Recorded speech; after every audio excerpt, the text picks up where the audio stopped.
Good morning from the Triple X Rescue Ranch. It's Mark and Peanut's down here with me. Daisy's out here. There goes a truck. And we got 9 horses out here, one behind me. And a lot of people say you can't feed horses out in the open like this because of the food aggression. So you'll see that down there we've got Snowflake and Cheyenne. So the lead mare we see over here by the tractor, the paint, is Heather, and then Daisy Jean is right behind her, about 20 feet or so. And then there's a bucket on the ground by the bottom of that telephone pole that Cheyenne was eating. So these horses get about 1 gallon of wet oats per feeding. Now, a horse's stomach is at 1 gallon as far as size goes. So in the wild, they would never receive this much bulk food. So one of the things that we do to make sure that they don't colic and have choke issues is I'll take 5 gallons of oats, put them in a bucket, and then we'll fill that full of water, as much water as we can get in the bucket without it overflowing. This puts a high moisture content into the food that they're eating, and it helps them digest that bulk and helps it move through their system as the stomach digests. Now, you'll see that Daisy's finished her, and the pecking order starts to come down. So Daisy goes and invades, and now you see that it's just going to cascade.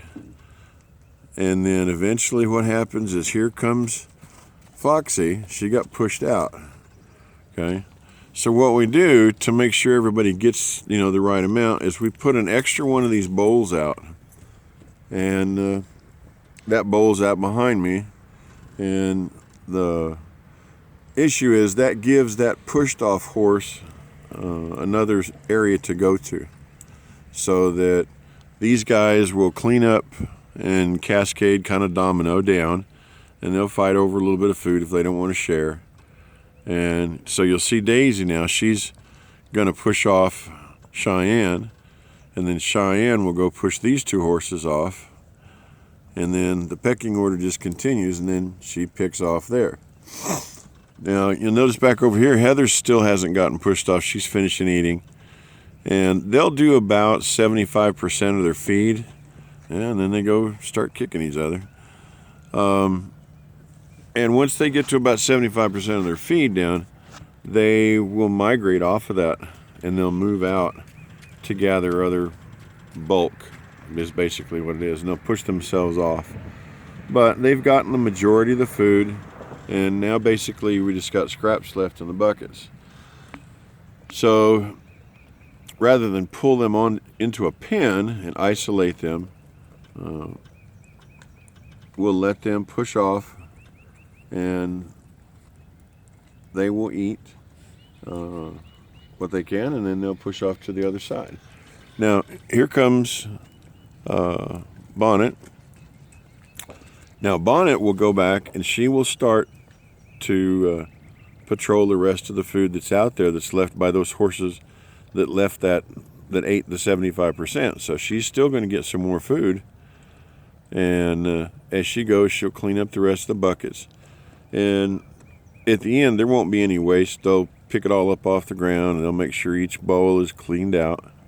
And you can see them kind of migrating around. But the 2 keys that I found is, one, you see the amount of water coming out of Daisy May there. And then that's the same thing coming out with Snowflake and then Daisy Jean. You can see how much water we put in there. And that's to help them digest. I have seen as little as 2 small Dixie cup size scoops of feed in the summertime cause a horse to go into choke. And that choke is where they basically bolt at the feed real quick, and they take a big gulp and they swallow it down, and it gets stuck in their esophagus. And then you got to have a vet come out and run a hose down there and put some water in and suck all that stuff out.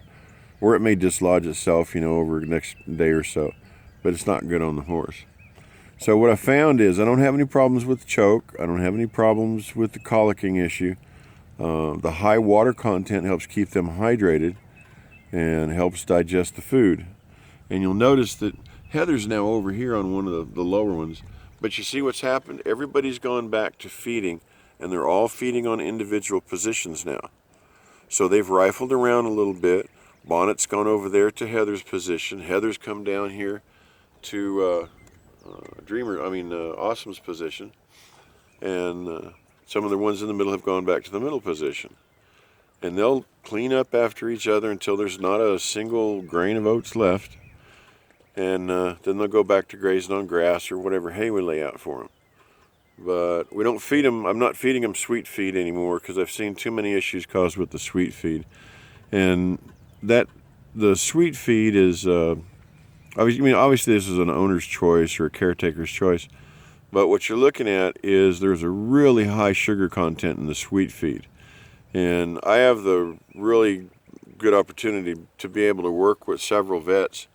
And we're seeing the same thing across the board, is there's sort of an unexplained rise in cancer in these horses. And obviously the high sugar content is part of that issue. And it's strange because I've seen some people run horses on sweet feed for their entire life and never have a problem with it. And then I've seen other horses that come off a pasture and go into sweet feeding environments, and they mysteriously, succumb to some kind of internal illness. And the going belief is that the cancer or the tumor is accelerated by the sugar. And right now there's no really way to find out, if this beautiful creature has cancer or not, that I know of. And the main idea is to give them natural food that they would find that the species has been grazing on for years. And, that to me, that's oats. And I've contacted a lot of owners that have been raising horses for 30 years or so, and they all kind of say the same general issue is that, the more natural the horse has, the more natural feed the horse has, the better condition you're going to have. And that's obviously for, a horse that's not performing or doing a lot of extra work that, mankind comes in and uses them for an athletic condition. But, out in the wild, they would come across grains and oats and different minerals and hays and grasses. So the idea is to kind of keep them away from that heavy sugar content because they would never be exposed to that in the wild. And their species has not been exposed to that up until the last probably, I want to say 80 years or so. And we've seen a real rise in just some weird things. The other thing that I'm doing, and Heather can attest to it over here, this beautiful girl, is diatomaceous earth. Now I know there's not any big scientific studies for diatomaceous earth. We've yet to see a clinic or an equine clinic or university produce, bona fide evidence that diatomaceous earth has a benefit for the horses. But I can tell you from my own personal experience, you'll see Heather's back here. You see that's the way a horse should be. She's not too fat. She's got a well-pronounced rump. Her tailbone isn't sticking up, but you can actually see there's a hump on her rump, and she's full. And take a look at Marker. You see where his spine? So he's recovering. And the same thing with Bonnet over there. And you take a look at Awesome spine. He's a little peaky. And but then take a look at the rump, just as an example, so you can see that Bonnet is recovering off of what we believe is basically an intestinal infestation. The wormers that we were giving him were not clearing that out, and that makes me wonder what's going on with the worming. But we did put them on a full regime of diatomaceous earth, which is a teaspoon per gallon of feed, and we mix it up real good, and we'll do 5 days continuous of that for the horses, and we also put the dogs on it. And this is food grade diatomaceous earth. I even take it, it's good for me. But that diatomaceous earth has got a way of clearing out the system, and I'm not sure exactly what it's doing, but I do know this. When horses are not responding to the amount of feed that you're giving them, I would certainly try some food grade diatomaceous earth, about a teaspoon of it in a gallon of feed, and some water, obviously. I put whatever I'm feeding with the oats there, I always put as much water in there as I can get in, and then mix that up real good and let them eat it. And that'll be twice a day for 5 days, and then we let them rest for 5 days, and then we'll turn around and repeat that, so they get a 2-week bump over a month of diatomaceous earth. And that really does, at least in my experience, that really has turned around horses that will not gain weight, that may have an infestation or something else going on inside that the wormer doesn't stop. Anyway, Heather's just being a dream here, aren't you, girl? She's come to visit. Say hello. She's something. Love that beautiful eyeball she's got, that blue eye. But she's absolutely a gorgeous horse. Hey, leave him alone. All right, so I'll keep it short at that. This is just a morning feeding at the XXX Rescue Ranch on how we feed them in the open. We put out an extra bucket, so the one that gets pushed off can obviously go in there and continue to feed.